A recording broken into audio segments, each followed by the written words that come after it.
For as long as we've been around, we humans have looked out at this big, messy, chaotic world and tried to find the pattern, the rhythm, the hidden order in it all.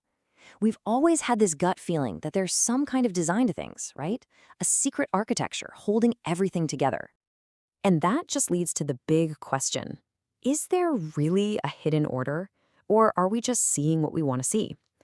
Well, what if I told you there is a universal language? A language that's not written in words, but in shapes, in ratios, and in forms.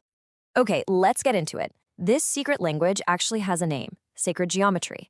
And trust me, it's not nearly as complicated or intimidating as it might sound. In fact, you already know its vocabulary, because you literally see it every single day. So at its core, secret geometry is this really big idea that the universe has a blueprint, and that blueprint is made of geometric shapes. It suggests that these aren't just, abstract things we learn in math class.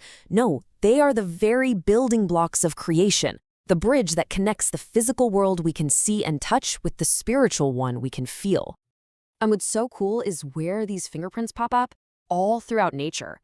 I mean, just think about the perfect spiral of a nautilus shell, or the wild, intricate perfection of a single snowflake, no two are ever alike, or even the incredible efficiency of a beehive's hexagonal grid.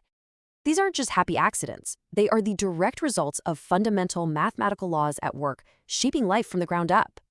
And get this, within this entire geometric language, there's one specific number, one special ratio that shows up so often that people have called it the code of creation itself.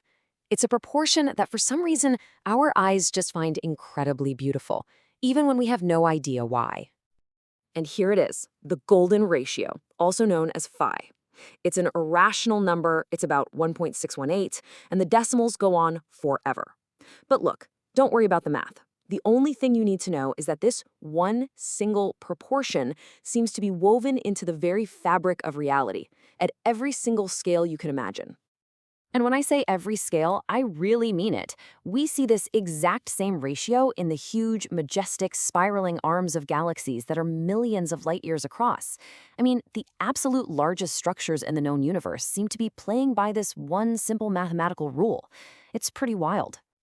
And it seems like we humans have been tapping into this intuitively for a long, long time. We've used this same ratio to build some of our most beautiful and timeless structures, like the Parthenon in Athens. There's a reason its proportions just feel so right, so harmonious. It's no accident. But here's where it gets really personal and just mind-blowing. That same exact ratio isn't just way out there in the cosmos or in ancient buildings. It's inside of you, right now. It's found in the proportions of the human body, in the way our lungs branch out, and even in the double helix structure of our DNA. The theory is that this ratio is just the most efficient pattern for growth. It really is the ratio of life itself. But, okay, phi is just one number. This whole geometric language builds up into way more complex symbols and patterns. And these are patterns that have popped up in cultures all over the world, cultures that were separated by thousands of years and thousands of miles. Take a look at the flower of life. This beautiful, intricate pattern of overlapping circles. It's been found carved into a 6,000-year-old temple in Egypt. It shows up in Leonardo da Vinci's notebooks. You can find it etched into Buddhist monasteries all across Asia. Now, to these ancient cultures, this wasn't just some pretty design. It was everything. It was the blueprint of creation itself, believed to contain the very patterns of Genesis, the building blocks of every atom, every molecule, every single life form. Even the simplest shapes can carry so much meaning. Let's look at the Vesica Piscis. It's just two circles overlapping, but the symbolism is so powerful. It represents the coming together of opposites, like spirit and matter, or heaven and earth. And that almond-shaped space there in the middle, that symbolizes a gateway, a new creation, a new beginning. It's basically the geometric picture of birth itself. All right, so we've seen the shapes, the numbers, the symbols, but all of this leaves us with the most important question of all. Why? Why did our ancestors care so much about this stuff? Why do they see it as sacred? Exactly. Why does this matter? Is this whole thing just a collection of really cool cosmic coincidences and neat patterns? Or does it point to something much, much deeper about the nature of reality and our little place in it all? See, for them, geometry wasn't just math. It was a tool for connection. When they built the Great Pyramids of Giza, perfectly lined up with the stars, they weren't just building tombs. They were creating places of immense power, using these sacred patterns to sync up their worlds with the energy of the earth and the cosmos. It was an ancient way of designing things to be in harmony with the universe. So in the end, sacred geometry becomes this incredible bridge. It connects the physical world, the world of math and shapes and patterns we can see, with the spiritual world of meaning and consciousness and connection.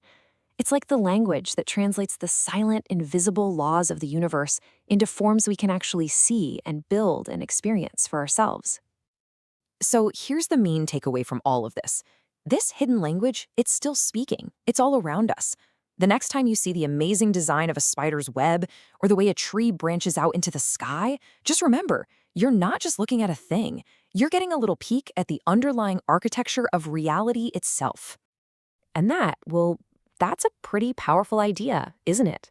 It's this constant, beautiful reminder that even when life feels completely chaotic and totally random, it's all built on a foundation of incredible, elegant, and perfect order.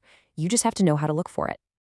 It really makes you think that our world is just filled with these profound secrets, hiding in plain sight, in the curve of a flower petal or the spiral of a tiny shell. Which, of course, leaves us with one last big question. What else are we missing?